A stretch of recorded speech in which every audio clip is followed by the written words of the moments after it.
I used to think living alone in a forest cabin would be peaceful. Solitude had always sounded romantic to me. Quiet mornings with coffee and mist hanging over the trees, nights lit only by the fireplace, far away from the chaos of the city. After 10 years of cramped apartments and constant traffic noise, I thought isolation was the cure. So when I found a small log cabin deep in the northern woods, sitting at the edge of a frozen lake and miles from the nearest town, I didn't hesitate. I sold almost everything I owned, packed my essentials, and moved in. For the first few months, it was perfect. The stillness was overwhelming in a way I hadn't known before. There were days when not a single sound reached my ears. No cars, no people, not even birds. The silence felt heavy, like the air itself was listening. The nights were different, though. Out there, darkness wasn't just an absence of light. It was a presence, thick, endless, pressing in on the windows. Sometimes I'd step outside and look up at the sky, and it would feel like standing at the bottom of a black ocean. You couldn't see your own hand past the porch light. That kind of darkness changes the way you think. You start hearing things that might not be there. At least, that's what I told myself at first. It was mid-January, bitter cold, a little after 11 p.m. I'd finished dinner and was sitting by the fire reading, the only light coming from the flickering orange glow. The storm from earlier had died down, and the forest outside was absolutely still. The kind of stillness that makes you aware of your heartbeat. That's when I heard it. A soft, rhythmic scraping sound coming from outside the back wall. At first, I didn't move. I thought maybe it was a loose branch being dragged by the wind. But the storm had passed hours ago, and the air was so calm that the smoke from my chimney was rising straight up. The sound came again, slow, measured, metallic. I set my book down and held my breath. It wasn't random. It had a rhythm, like someone dragging something sharp along the wood. A long scrape, a pause, then another.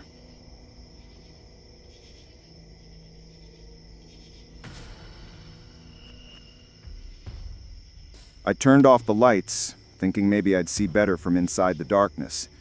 My eyes adjusted. Through the window, I could make out the vague shapes of trees, the outline of the frozen lake, and the snow glinting faintly under the moonlight. But there was nothing moving, nothing human. Still, that sound continued, circling. It moved from the back wall to the right side, slow, deliberate, tracing along the outside as if whoever or whatever it was wanted me to follow. When it reached the front porch, I could hear the faint crunch of footsteps in the snow, right beneath my window. My heartbeat synced with the scraping. I didn't breathe until the sound stopped. I grabbed my flashlight and pointed it out through the front window. The beam cut through the dark, slicing across the trees, and the second the light hit, everything went dead silent. Then came the footsteps, fast this time, heavy, retreating into the woods. They didn't fade the way normal footsteps do. They just stopped, as though the person had vanished mid-stride.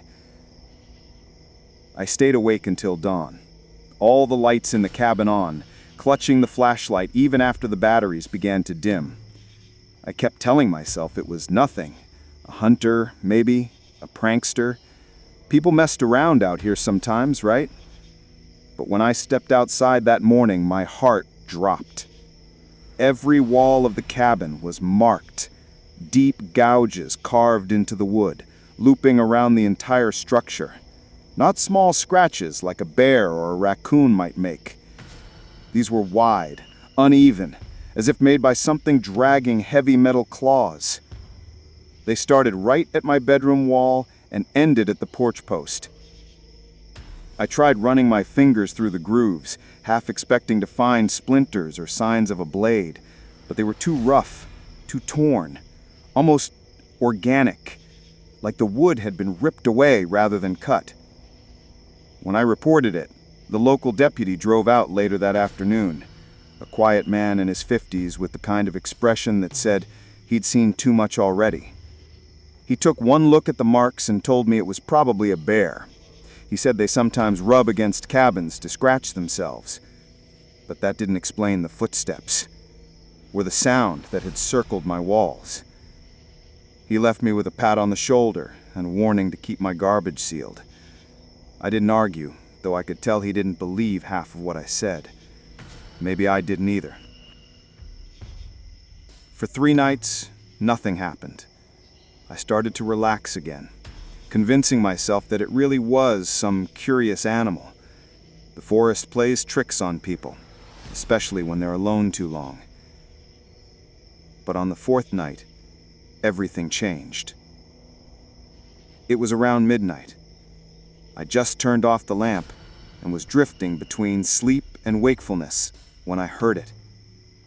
A low, human whistle coming from outside my bedroom window. Not a song, not random.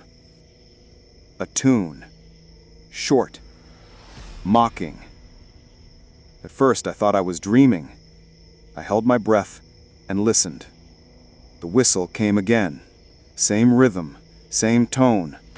Like someone calling out to test if I'd respond.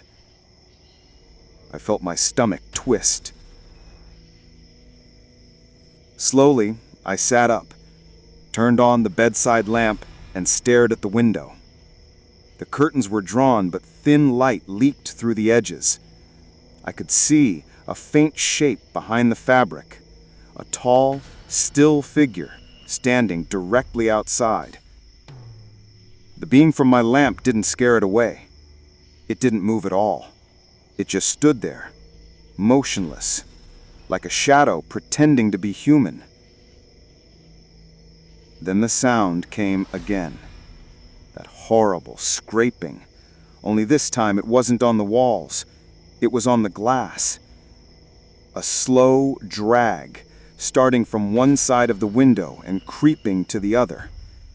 It was close enough that I could hear the faint vibration in the pane.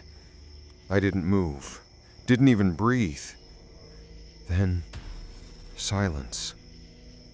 And a moment later, the whistle. Right against the glass. By the time the police arrived again, whoever it was had vanished. The officer searched the woods for hours, found only footprints. Bare ones. No shoes, no socks, just deep impressions in the snow, larger than mine, leading into the trees. Then they stopped. No return path, no disturbance, nothing. It was as if the person had walked straight into the forest and disappeared into thin air. I barely slept after that. Every night I kept hearing things, faint noises that could have been branches or whispers. Sometimes I thought I heard the same whistle far off in the distance, echoing through the trees. I started keeping the fire going all night, just to have light. The flames gave me comfort, but they also cast long shadows across the cabin walls.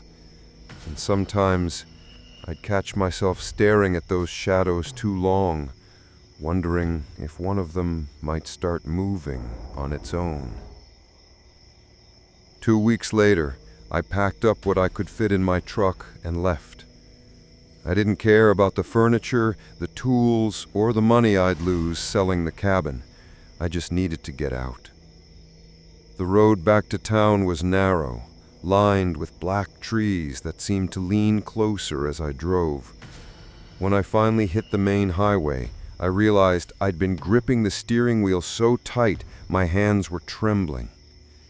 I didn't look back. Now, I live in a small apartment again, the kind I used to hate. Thin walls, traffic noise, neighbors arguing through the floorboards, but at least it's human noise. At least it reminds me I'm not alone. Still, every so often, when the city goes quiet at night, I'll hear it again. Faint, almost imagined, that same whistle. Sometimes it's distant, sometimes close, but it's always the same short tune, followed by that dreadful sound, the slow scrape of something metal across wood or glass. And even though I'm surrounded by people, I can never quite shake the feeling that something out there remembers me, that it's waiting, somewhere beyond the edge of the light, in the dark, beneath the trees, whistling.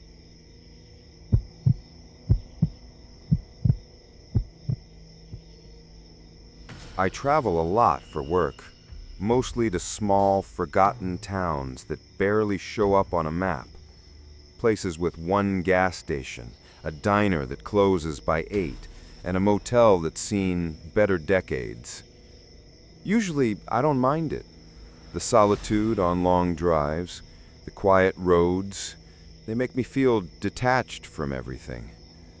But every once in a while, I end up somewhere that feels wrong the second I arrive. That night was one of those times. It was late autumn, and I'd been on the road for almost 8 hours. My assignment had taken me to a logging town off Route 19, nothing more than a cluster of houses surrounded by endless pine forest. By the time I wrapped up work, the sun had disappeared, and a thick fog rolled in, turning the 2-lane highway into a tunnel of gray. Every hotel in town was booked. The only place with a vacancy was a roadside motel a few miles outside the city limits. A faded sign buzzed weakly above it, flickering between half-lit letters that spelled something close to motel. The parking lot was mostly empty, except for 2 trucks and an old sedan with a flat tire. The air smelled of gasoline and wet leaves. The front office door creaked when I pushed it open. A single yellow bulb flickered overhead, casting long shadows across the walls. The clerk behind the counter looked like he hadn't moved in hours, an older man with sunken eyes and a cigarette resting in the ashtray beside him. He didn't greet me, didn't ask for ID, didn't even look up properly. He just slid a tarnished brass key across the counter, the tag marked Room 12, and said something that made me pause. "Don't open the window." That was it. No smile, no explanation, just that one warning. I gave a polite nod, assuming it was a joke or some quirky motel rule about bugs or broken locks.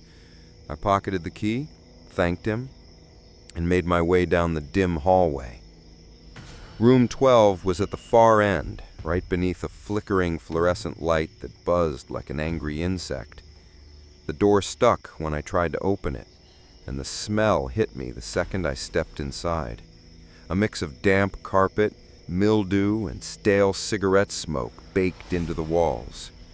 The room was small, a sagging bed, a nightstand with a chipped lamp, and an old window that faced the back parking lot. The curtain was thin and discolored, barely covering the glass. There was an old television bolted to the dresser, frozen on static. I tried to shake the unease and tell myself it was just another cheap motel. I'd stayed in worse. I showered, changed, and got into bed around midnight, my suitcase still half opened on the chair. The heater rattled every few minutes, filling the room with an inconsistent hum. Outside, the neon sign flickered through the curtain, washing the room in alternating pulses of red and blue. For a while, I drifted between light sleep and restless wakefulness. Then, around 1:30 a.m., I woke up. Not from a sound, from a feeling. That sensation that something is wrong. That primal alert that creeps up your spine before you even open your eyes.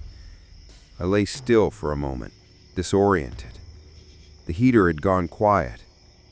The entire building seemed to be holding its breath.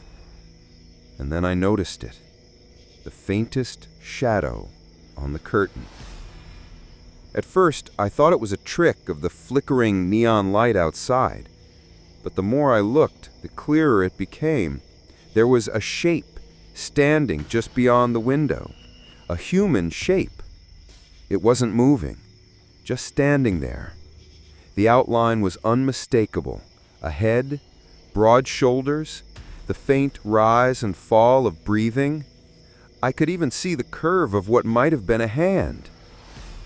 I froze, every instinct screaming at me not to move. My brain tried to reason with what my eyes were seeing. Maybe it was another guest outside smoking. Maybe a tree branch casting a shadow. But there were no trees near that window. Only the empty parking lot and the forest beyond it.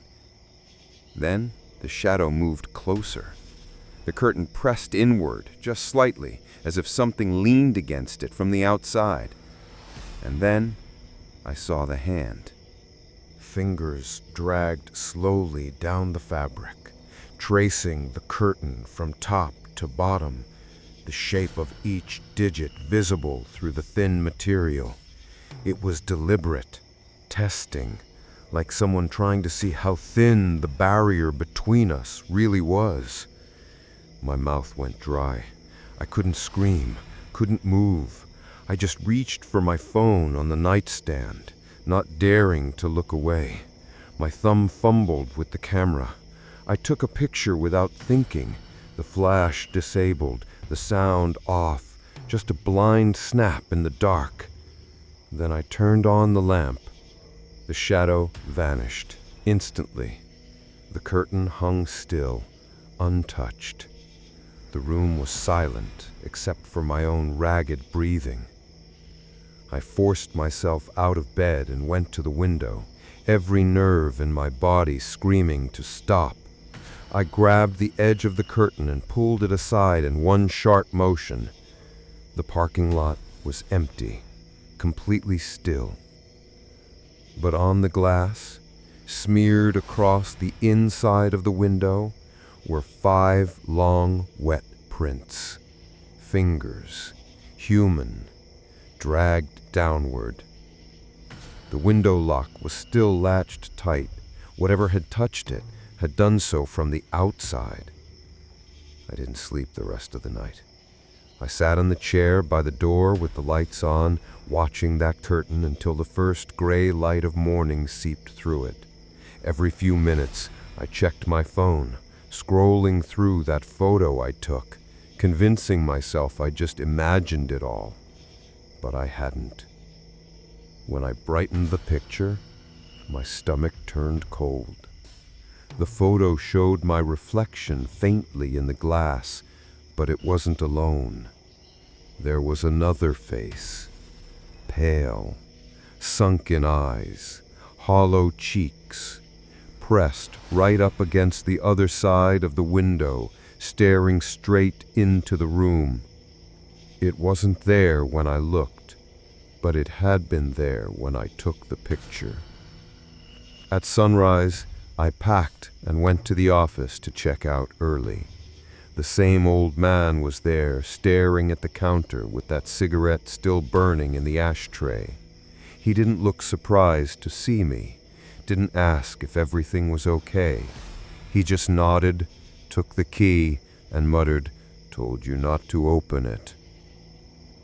As I stepped outside, police cars were parked near the far end of the building.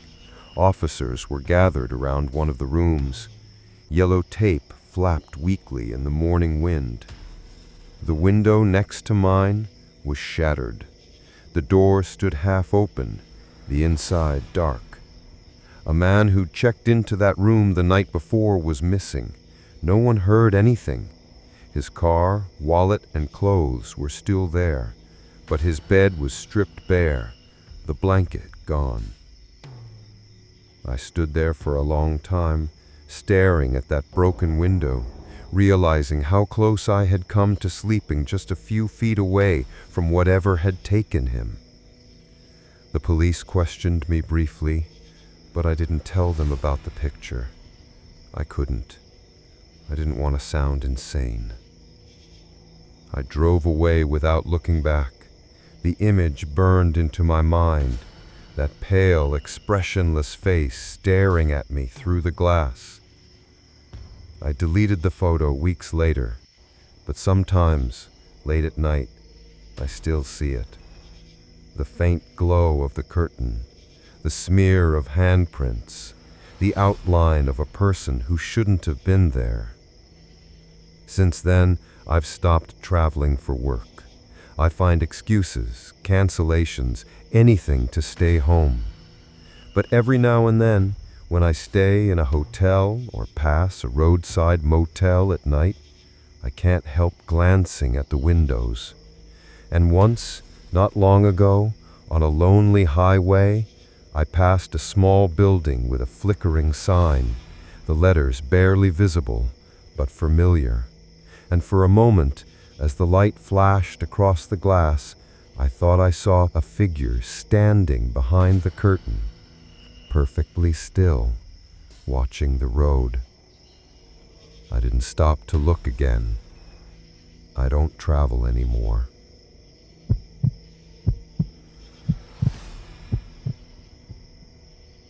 I've always had a thing for old properties. The creak of aged wood, the smell of dust and time clinging to the walls, the mystery of what might have happened before you ever walked in. So, when my uncle passed away and left me his farmhouse, it felt like fate, a chance to breathe new life into something forgotten. The place sat deep in a narrow valley, miles from the nearest town. You couldn't see another house for acres, just rolling fields and a line of dead trees that bordered the property like sentinels. The locals told me nothing had grown there in decades. The soil was gray and dry, even when it rained.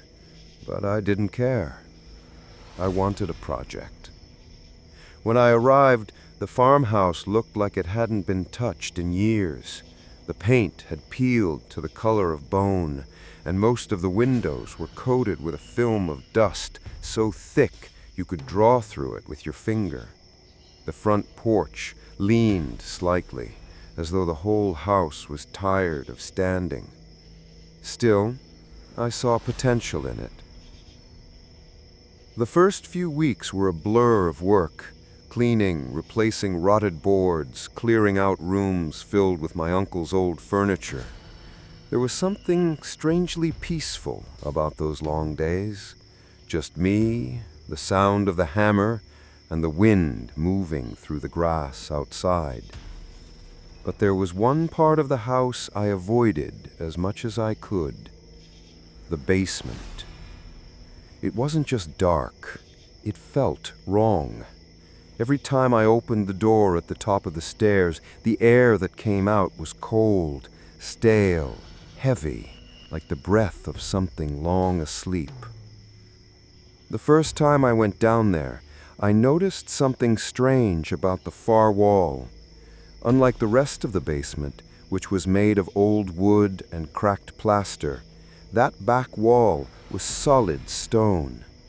Embedded right in the center was a metal door. It had no handle, no hinges, just a rusted slab of dark steel with a single bolt lock that didn't turn. I assumed it led to an old coal chute or maybe a storm shelter that had been sealed decades ago. But when I pressed my palm against the metal, it was colder than ice. I remember pulling my hand back immediately, even though I didn't know why. After that, I tried not to think about it. For the next few nights, everything was normal. I focused on the repairs upstairs, cooking simple meals, sleeping early.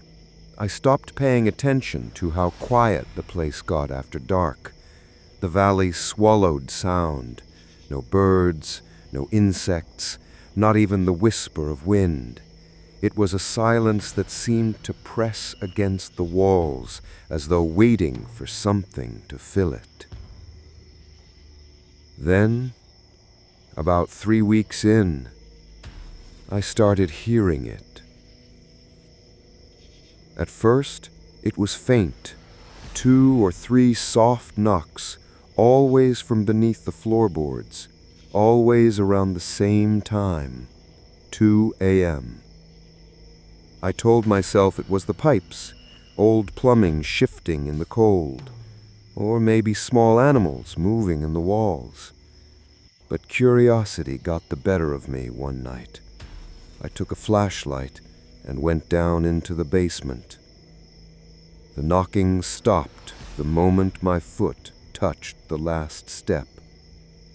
I stood there for a full minute, scanning the room. Nothing. Just the thick smell of old concrete and wood rot.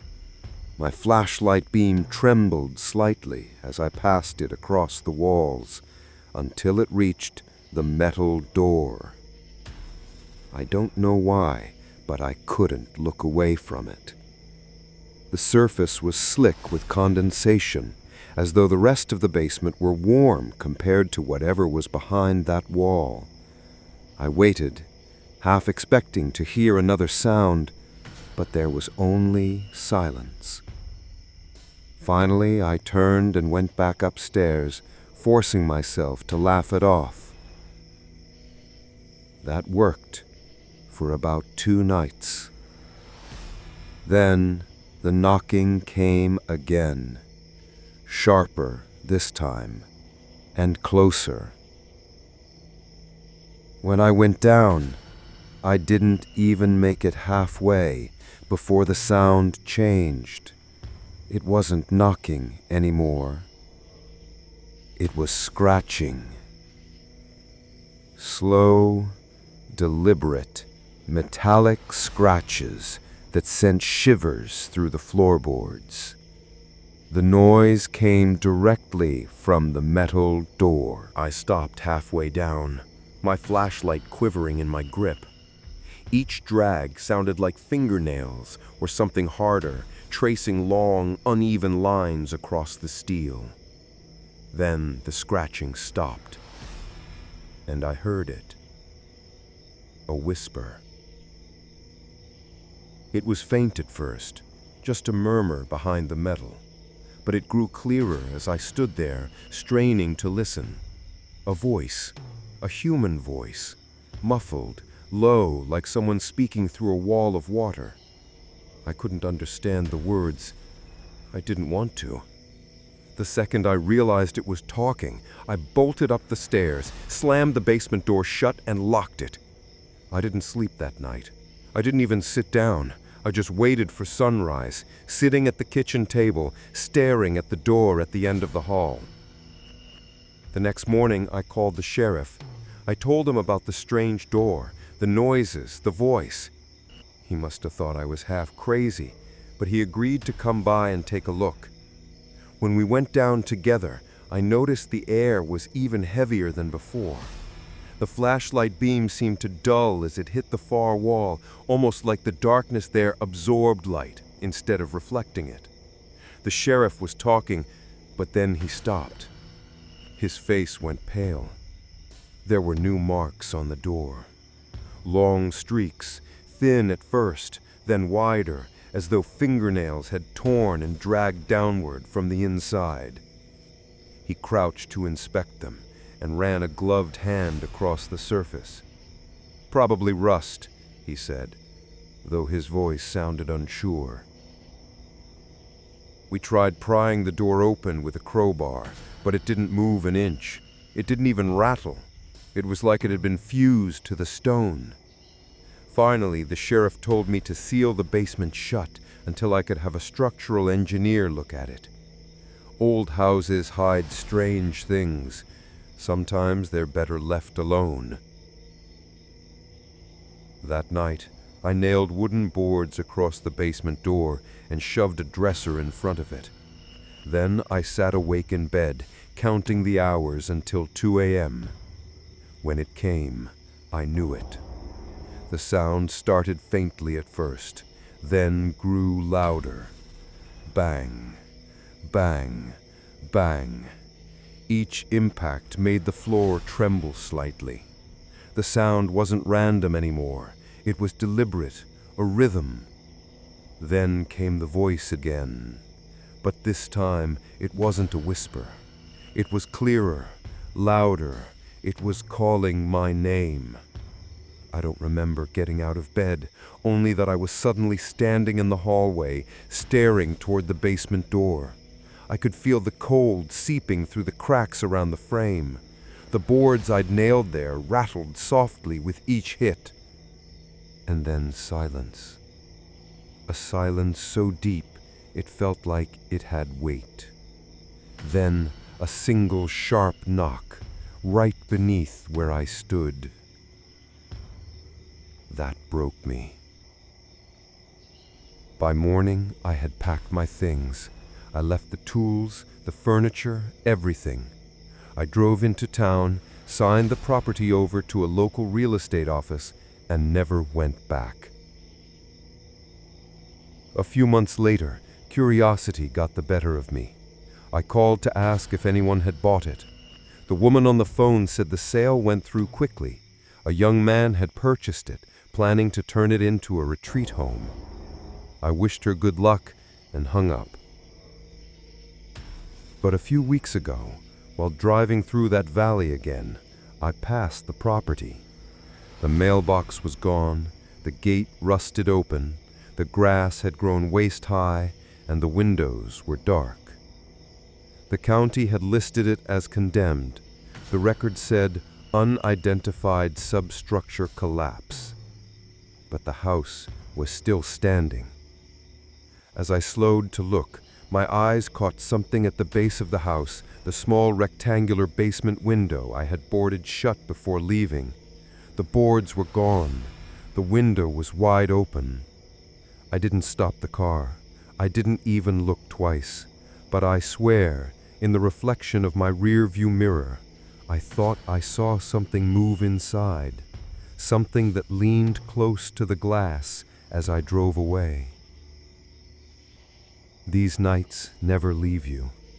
Once you've stood alone in a house that breathes beneath its own floorboards, once you've heard something calling your name from beyond what's human, silence is never comforting again. Because you start to realize some houses don't just remember who lived in them. They wait for them to come back.